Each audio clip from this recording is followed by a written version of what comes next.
I told a young man recently when he was telling me, oh this, oh that, I counseled him. I said, go and listen to this teaching. After I listened to the teaching, he came back and he said, after 2 weeks, he said, oh, thank you for the teaching. Now I've lived above masturbation and pornography for the past 3 weeks. I've been 2 weeks, I can't remember. Then the very next week, he sends me a message and said, I fell again. I said, Oga, you love your sin. I told him straight.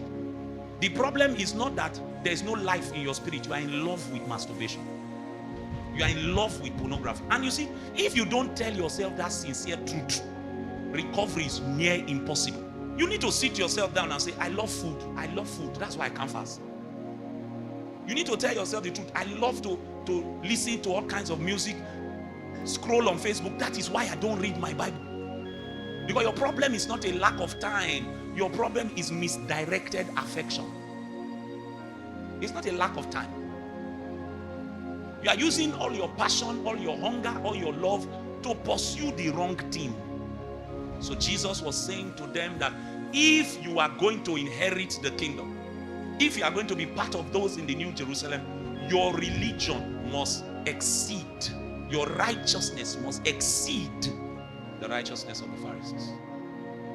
So you must move beyond profession to practice, and then you must own spiritual truths. You must own it. Silas, you cannot transfer what you have not owned. And that's why discipleship is hard. That's why preachers prefer to gather members than to raise disciples. Raising a disciple is hard work. Because a disciple cannot grow beyond the state of your own life.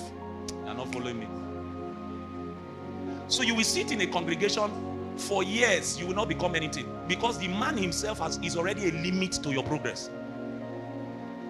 Is a limit to your progress. He has nothing with God. So if you attempt to press beyond him, you will find yourself in rebellion. And it will be easy to identify you because you will not be looking like anybody in the congregation. And what would have been called growth somewhere else will be called rebellion. Because the man himself has already set a limit on his congregation.